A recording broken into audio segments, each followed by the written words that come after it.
সম্মানিত দর্শক, আসসালামু আলাইকুম। আশা করি আল্লাহ তাআলার অশেষ রহমতে সকলেই খুব ভালো আছেন। আজকে দুপুরবেলায় ছাগলগুলোকে নেপিয়ার ঘাস খেতে দেওয়া হয়েছে।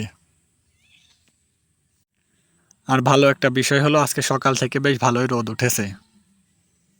আর এখন পর্যন্ত একটুও বৃষ্টি হয়নি। তবে গতকাল বিকেল বেলায় বৃষ্টি হওয়ার কারণে ছাগলের বাইরে থাকার জায়গাটা এখনো ভিজে রয়েছে।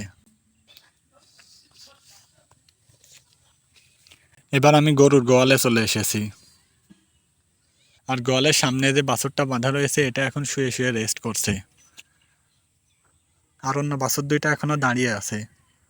তবে পেছনের গোয়ালটার মধ্যে একটু অন্ধকার, কিন্তু আমি যখন ভিডিও ফুটেজ নিচ্ছিলাম তখন কারেন্ট ছিল না। এ কারণে অন্ধকারের মধ্যে ভিডিওটা করা লাগলো।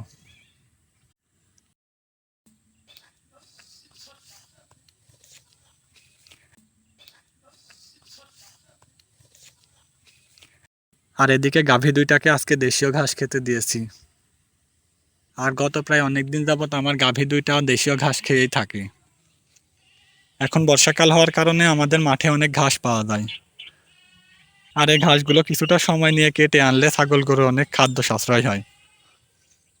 আর ছাগল গরু পালনের ক্ষেত্রে খাদ্য খরচ যত কমানো যায়, লাভের পরিমাণ তত বেশি থাকে। আর প্রায় প্রতিদিনই আমি আমার ছাগল গরুগুলোর জন্য নেপিয়ার ঘাসের পাশাপাশি বিভিন্ন ধরনের দেশীয় ঘাস ও আগাছা ও লতা পাতা সংগ্রহ করে থাকি। এর ফলে ছাগল গরুর খাবারে ব্যালেন্স ডায়েট তৈরি হয় এবং বিভিন্ন ধরনের ঘাস থেকে ছাগল গরু বিভিন্ন ধরনের পুষ্টিগুণ সংগ্রহ করতে পারে। তবে গত অনেক দিন ধরে আমি বিভিন্ন ধরনের কাজে ব্যস্ত থাকার কারণে গরু ছাগলের খামারের পিছনে সময় দিতে পারতাম না।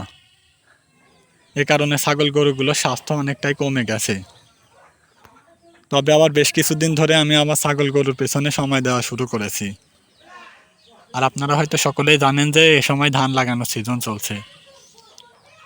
আর আমাদের 2 বিঘা জমিতে ধান লাগানো হয়েছে এবার। তো আমাদের এই 2 বিঘা জমিকে ধান লাগানোর জন্য প্রস্তুত করতে এবং ধান লাগিয়ে উঠে আসতে বেশ কয়েকদিন সময় লেগেছে। আর এ কারণে আমি গত 2 দিন ভিডিও আপলোড করতে পারিনি। এজন্য আমি আন্তরিকভাবে দুঃখিত। আর গতকালকে ধান লাগিয়ে শেষ করে এসেছি। আর ভিডিও শেষ পর্যায়ে আরও একটা কথা বলতে চাই, আমার ছাগল গরুগুলো দেখে আপনারা একটু মাশাআল্লাহ বলবেন। কেননা মাশাআল্লাহ বলে মহান আল্লাহ তাআলার শুকরিয়া আদায় করা হয়। আর আপনাদের সবাইকে আগামী ভিডিও দেখার আমন্ত্রণ জানিয়ে আজকের ভিডিওটিকে এখানেই শেষ করে দিলাম। সকলেই খুব ভালো থাকবেন, সুস্থ থাকবেন। আসসালামু আলাইকুম।